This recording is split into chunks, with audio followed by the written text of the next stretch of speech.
کاشف بھائی صاحب، ایک نمبر بلاک کی باتیں بھی ہم سنتے رہے، نمبر بلاک کر دیے ہیں، رابطہ اب کوئی رابطہ نہیں ہے، کسی قسم کا کوئی رابطہ نہیں ہے۔ ایک تو یہ بات ہے، اب پتہ چل رہا ہے کہ انتظار بھی تھا، فون کال سارا کچھ لیکن ہمیں پتہ ہے کہ پیرالل بھی کچھ چل رہا تھا، ڈائلاگ چل رہا تھا، انگیجمنٹ تھی، کوشش کی جا رہی تھی، گورنمنٹ کی جو بھی کنڈیشن تھی وہ بھی ڈاواں ڈول تھے، وہ بھی آنیاں جانیاں ان کی لگی ہوئی تھیں۔ کہیں کوئی ڈیٹ دینے میں واقعی غلطی ہو گئی ہے آپ کے بھی خیال میں، یا نہیں وہ سمجھ گئے کہ نہیں بس یہ میری لاسٹ کال ہے، اس کے بعد میں نے جو ہے وہ نہیں کرنا، آگے نہیں بڑھنا بس اس کے بعد؟ دیکھیں، عمران خان صاحب کو کہا جا رہا تھا کہ 4-5 دن اور ملتوی کر دیں، 25 کی تاریخ مت دیں آپ۔ میں نے کسی کو فون کیا مسلم لیگ نون میں، انہوں نے بڑی مزے کی بات کی، انہوں نے کہا جی دوپہر کو جہاز پہ چڑھا تھا تو کہا گیا تھا گھر جا رہے ہیں، جہاز سے اترا تو فون آیا کہ جی آپ کہیں نہیں جا رہے، حکومت اپنا ٹائم پورا کرے گی، آ جائیں واپس کام پہ۔ سو ایک فیصلہ ہو چکا تھا، لیکن عمران خان صاحب کی تاریخ یا 25 تاریخ دینے پر ایک غصہ کہہ لیں، رد عمل کہہ لیں جو ادھر بھی آیا، پھر ساروں نے مل کے کہا اچھا یہ اگر ایسے کرنا چاہتا ہے، بیکاز دیکھیں پولیٹیکلی وہ لوگ یہ سوچ رہے تھے کہ اگر ہم عمران خان کے پریشر میں اگر حکومت گرائیں کہ وہ تاریخ کا اعلان کر دیں اور پھر ایک الیکشن کال ہو تو ایسا لگے گا کہ عمران خان نے فورس کرایا الیکشن، جو کہ پولیٹیکلی جو اس وقت کی حکومت ہے اس کے لیے سوٹیبل نہیں ہوتا۔ سو اس وجہ سے انہوں نے کہا کہ جی آپ تاریخ کا اعلان نہ کریں، ہم الیکشن کی طرف چلے جاتے ہیں، اور ان کو بار بار آخری وقت بھی فون کر کے کہا جاتا ہے جی تاریخ مت اناؤنس کریں۔ لیکن اس وقت عمران خان صاحب کو شاید لگا کہ اس وقت اسینڈنسی میں ہے، اور ٹرسٹ کا فیکٹر دیکھیں، ان کو ملتان جلسے میں کہا گیا آپ تاریخ اناؤنس نہ کریں، انہوں نے 2 دن ملتوی کر دیا اس کو اور کہا گیا کہ 2 دن اور دے دیں ہمیں۔ وہ 2 دن کے بعد بھی کوئی فیصلہ نہیں ہوا، کوئی فیصلہ آیا نہیں۔ مجھے لگتا ہے کہ کہیں نہ کہیں یہ بات ہو رہی تھی کہ آئی ایم ایف سے ٹرمز اگری کر کے حکومت گھر چلی جائے، وہ terms caretaker set up آ کے اس کو امپلیمنٹ کر دے، پاکستان کا آئی ایم ایف کا پروگرام شروع ہو جائے گا، باقی سارے پیسے آ جائیں گے اور اکانومی دوبارہ چل پڑے گی۔ میں ڈس ایگری کرتی ہوں، میرا خیال ہے کہ یہ شروع سے ایک بلف ہو رہا تھا کہ اس کو ڈیلے کیا جا رہا تھا، آئی ایم ایف کے ساتھ ٹرمز کرنی تھی، حکومت چھوڑنے کا کوئی ارادہ نہیں تھا، پیپلز پارٹی بالکل آن بورڈ نہیں تھی، خان صاحب کو اور ارد گرد لوگوں کو ایسی باتیں بتائی گئیں پی ایم ایل این کی طرف سے کہ ہمارے یہ ارادے ہیں تاکہ کنفیوژن کریٹ کی جائے، اور اس کا منطقی انجام یہی ہونا تھا، اور میرا خیال ہے وہ خان صاحب آج بھانپ گئے ہیں۔ یہ میرا خیال ہے کہ یہ بلف تھا۔ آپ کا کیا خیال ہے اس بارے میں؟ آپ کے خیال میں کیا ہوا؟ آپ کے خیال میں کیا ہوا؟ میرا خیال ہے ماریا جو ہیں ان کا جو نقطہ نظر ہے میں بالکل اس کو انڈورس کرتا ہوں، اور 100% حتمی طور پر آپ کو کہہ رہا ہوں نا کہ جی وہ کل یہ فیصلہ کیا تو پرسوں کیا، یہ نواز شریف نے لندن میں رانا ثناءاللہ کو مینڈیٹ دیا کہ جاؤ اور کچلو عمران خان کو، رانا صاحب، اور کل بھی انہوں نے کہا رانا صاحب تیاری ہے تھوڑی، ہم ان کو نواز شریف کو آج سے نہیں جانتے، جس دن انہوں نے وزیر کا حلف اٹھایا تھا نا 25 اپریل 81، ان سے اس وقت سے واقف ہوا، اور ہم نے ان کو کافی بھگتا ہوا ہے یہ اپنی ذات پر، مجھے ان کے سارے ٹیکٹکس پتہ ہے۔ یہ انہوں نے جو پاپڑ بیلے ہیں اقتدار چھین، جب عمران خان نے استعفے کا اناؤنس کر دیا، اسمبلی ڈیزالو ہو گئی، الیکشن کی طرف چلے تو مامے لگ دے نسے نسے گئے نے سپریم کورٹ سے، وہ کہتے ہیں ہمارے تو سارے بیانے مارے جا رہے ہیں۔ وہ یہ اس لیے واپس آئے ہیں کہ ہم نے وہ سارے اپنے کام کرانے ہیں، کوئی نہیں۔ یہ میں آپ کو کہہ رہا ہوں، میں نے ہماری پرابلم یہ ہے، جس طرح ابھی آپ ہم کنوینئنٹلی باتیں کر رہے ہیں مریم نواز کی، میں کہتا ہوں ریکارڈ پر کہتا ہوں، اس سے پہلی گورنمنٹ جو تھی وہ کہ جی وہ جو ہم اچھا کام کرتے ہیں، وہ ارشد شریف اور کاشف عباسی جب اس کی تعریف کرتے ہیں وہ تو کرتے ہی کرتے ہیں، تو آپ جو ہمارے غلط کام ہیں ان کو بھی ڈیفینڈ کریں۔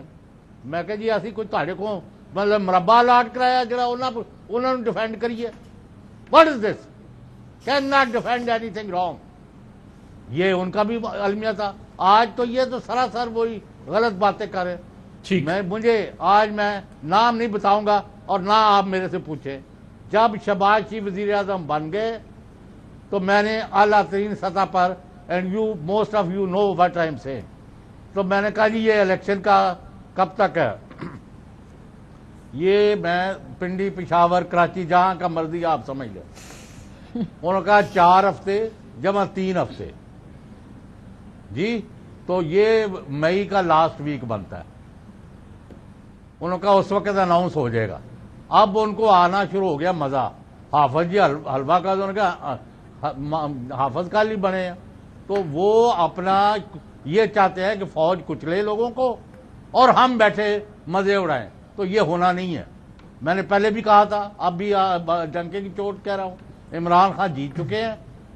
میرے اختلافات عمران خان سے 1500 ہیں، لیکن جو حقائق ہیں گراؤنڈ کے وہ یہ بتاتے ہیں کہ یہ اب نہ سیاسی اور عوامی سطح پر عمران خان کا مقابلہ نہیں کر سکتے. ابھی میرے پاس جو ڈیٹیلز آ رہی ہیں پورے ملک سے کہ کہاں سے کتنا قافلہ چل رہا ہے، تو آپ کو خود ہی کل دوپہر کو آپ دیکھ لیں کیا ہوتا ہے. ٹھیک، آپ کے خیال میں کیا ہوا ہے؟ واقعی کوئی جو انگیجمنٹ تھی اس میں کچھ ریالٹی تھی کہ ڈیٹ دینے کی بات میں کہ ڈیٹ دی جا سکتی تھی، یا وہ جو آپ دونوں کہہ رہے ہیں کہ نہیں ایسا نہیں تھا؟ بلف ماریا جو بتا رہی ہیں، I think Maria information based analysis بتا رہی ہیں آپ کو، اور آئی ایم ایف مفتاح اسماعیل صاحب گئے ہوئے ہیں 25 کو، وہاں سے ان کو کچھ نہ کچھ ریلیف مل جائے گا. اور بلاول بھٹو جو کہ کچھ لوگ یہ بھی کہہ رہے تھے کہ ان کے جانے کا مقصد امریکہ میں یہ تھا کہ یو ایس کی ایک بہت بڑی ووٹ ہوتی ہے، سے ہوتی ہے آئی ایم ایف پیکج کے حوالے سے. سعودیہ سے بھی انہوں نے کہا کہ وہ $3 بلین ایگزیکٹلی، وہ بھی اناؤنسمنٹ آ گئی، آئی ایم ایف کا بھی آ گیا. سو اس کا انتظار کر رہے تھے، اور اس کے بعد ان اینی کیس پلان یہ تھا کہ سبق سکھانا ہے اور ٹکا کے سبق سکھانا ہے. وہ جو ہم حکمران ہیں، میں جو کہوں گا وہ ہو سکتا ہے، ایسی کی تیسی باقی سب چیزوں کی پاور میرے پاس ہے اور میں سب کچھ کر دوں گا. تو باقی ماموں بنانے کی جو ایک روایت ہے، جو عمران خان نے بھی کہا کہ ماموں بناتے رہے اس لیے ان کا ٹرسٹ چلا گیا، تو وہ والی چیز یہاں پہ نظر آ رہی ہے. باقی ڈیٹس وہ آگے کرتے پیچھے کرتے، ایونچولی ہونا یہی تھا جو کہ اب جس چیز پہ جا رہی ہے. اور عمران خان نے آج ذکر کیا کہ سری لنکا سے زیادہ خوفناک حالات ہو سکتے ہیں. جو اقتدار میں لوگ بیٹھے ہیں، ٹھنڈے کمروں میں بیٹھے ہوتے ہیں، وہاں لوڈ شیڈنگ بھی نہیں ہوتی، وہ سمجھتے ہیں بیٹھ کے کہ اچھا جی plan a, plan be, plan سی وہ سارا بنا لیا، لسٹیں ساری بنی ہوئی تھی کس کو گرفتار کرنا ہے، ڈسٹرکٹ لیول تک بنی ہوئی تھی کہ کس کو کرنا ہے. اور کل رات ہم نے دیکھا کہ کس طرح سے وہ سارا ایکشن شروع ہوا. تو یہ والی ساری چیزیں اگر ڈیٹ 2 دن بھی آگے ہو جاتی تو یہ تیاری کس لیے کی ہوئی تھی، ساری کنٹینرز کس لیے پروکیور کیے ہوئے تھے، ایڈیشنل نفری کس لیے منگوائی ہوئی تھی، یہ وہ سارے سٹیپس تھے جو سائملٹینیسلی لیے جا رہے تھے. اور 2 دن اور گین کرتے تو مزید اچھی تیاری ہو جاتی کہ آئرن ہینڈ کے ساتھ، آئرن فسٹ کے ساتھ اس سارے جو ایک پبلک عوامی سپورٹ ہے عمران خان کی، اس کو توڑنا کس لیے، کس آپ طرح یہ سے. کہہ رہے ہیں کہ ان کو جو آگے فائنینشیل کرائسس یا ایشوز تھے، چیلنجز تھے، وہ سعودیہ کے یہ کہنے سے کہ وہ مزید $3 بلین جو انہوں نے کہا کہ رکھتے ہیں، ایکسٹینڈ کیا ٹائم، یہ حل نہیں ہونے میں I M F. I agree with you, لیکن آپ یہ کہہ رہے ہیں کہ ان چیزوں کا ویٹ کیا جا رہا تھا کہ اناؤنسمنٹس آتی ہیں، وہ ساری آ جائے تو پھر ہمارے پاس ایک آرگومنٹ ہوگا کہ maybe we can turn around the things, جو کہ ایسا ہے نہیں اور نہ ان سے ہونا. ٹھیک. اور ایٹ دا سیم ٹائم انہوں نے بھی ڈیٹ اناؤنس کر کے ان کے لیے بھی یہ چیلنج بنا دیا کہ پھر ان کے پاس کوئی راستہ نہیں تھا کہ یہ سامنے آئے. کیسے سامنے آئے؟ رانا ثناء اللہ صاحب نے کیا کہا، ذرا سنیے. آج کیبنٹ نے یہ فیصلہ کیا ہے کہ ان کو یہاں پہ لانگ مارچ ان کو اجازت جو ہے وہ نہیں دی جا رہی اور ان کو جو ہے وہ روکا جائے گا.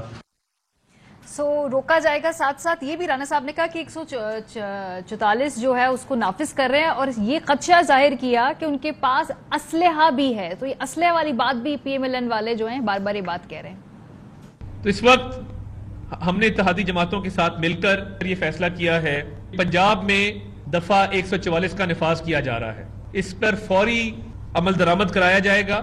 ہمارے پاس انٹیلیجنس رپورٹس ہیں، ہمارے پاس اضلاع سے یہ اطلاعات آ رہی ہیں کہ انہوں نے مختلف جگہوں پر اسلحہ جمع کرنا شروع کر دیا ہے.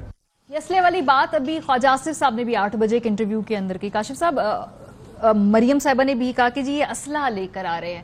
اب یہ ایک جمہوری حق ہے ہر جماعت کا کہ وہ آئے، اسے جو بھی کرنا ہے اپنی جمہوری طور پہ احتجاج کرے، لانگ مارچ کرے. ایسی حرکتیں ویسے 90s میں بہت ہوا کرتی تھی. 90s کی تو پوری سیاست ہی ہے نا، اس کو پکڑ لو، اس کو گرفتار کر لو. ابھی 2022 میں بھی کیا ہم واپس اب 90s میں چلے گئے ہیں؟ 90s دیکھیں، 90s نے یہ اس ملک میں یہ چیزیں کبھی بدلی نہیں ہیں. یہ پاکستان 90s تو کیا، یہ 20 سال بعد بھی بیٹھ کے ہم یہ گفتگو کر رہے ہوں، کیونکہ یہ مائنڈ سیٹ نہیں بدلتے. کیونکہ مائنڈ سیٹ اس لیے نہیں بدلتا کیونکہ جنریشنلی وہ مائنڈ سیٹ ایک لیڈر سے دوسرے لیڈر میں ٹرانسفر ہوتا. مریم نواز شریف صاحبہ کی ٹریننگ کیا ہے؟ ٹریننگ انہی سے لیے جو 90s میں سارے تھے. بلاول صاحب کی ٹریننگ کیا ہے؟ وہی ٹریننگ ہے جو 90s میں سارے تھے. ایڈوائزر بھی وہی ہیں، وہی نظر آ رہے ہیں، سٹائل بھی وہی ہے، مینیجر بھی وہی ہیں. وہ سارے کا سارا دیکھیں گے، وہ تمام لوگ جو نعرے مارتے تھے جمہوریت اور وہ جو ووٹ کو عزت دو، ڈیلے کر کے آ گئے نا. تو ان کی کی کسی بات کا کوئی وزن تو نہیں ہے. ایک چیز میں ایڈ کر دوں اس کے اندر، یہ بات آپ کی ہو سکتا ہے جو آپ کہہ رہے ہیں لاجیکلی ٹھیک ہو کہ ٹائم بائی کر رہے ہو کہ امریکہ سے کیا بلاول لے کر آئیں گے وغیرہ وغیرہ. شاید جن لوگوں سے ہماری بات تھی وہ ٹاپ لیڈرشپ کے ساتھ اس طرح لوپ میں نہ ہو. مجھے تو جنہوں میرا خیال ہے وہ جان بوجھ کے کاشف آپ ہم لوگوں کو یہ بتا بھی رہے تھے. بریک پہ جانا میں ہوں گے ماریا اور میں جو ہے نا, مجھے بھی ایک بریک لینی ہے, لیکن میں بھی بریک لینے سے پہلے میں بھی کاشف عباسی صاحب کی بات کو انڈورس کرتا ہوں کہ میری بھی معلومات یہی تھی. آپ ٹاپ لیڈرشپ کے ساتھ رابطے چل رہی تھی اور ایسا بھی نہیں سر, آپ کے سورسز ہماری ایسے ہی ہے. ایک بریک, ویسے میں آپ سے اتفاق کرتا ہوں کہ بات چیت کہیں چل رہی تھی اور لاسٹ مومنٹ پہ کچھ مسائل. بریک کے بعد مزید اس پہ بات ہوگی.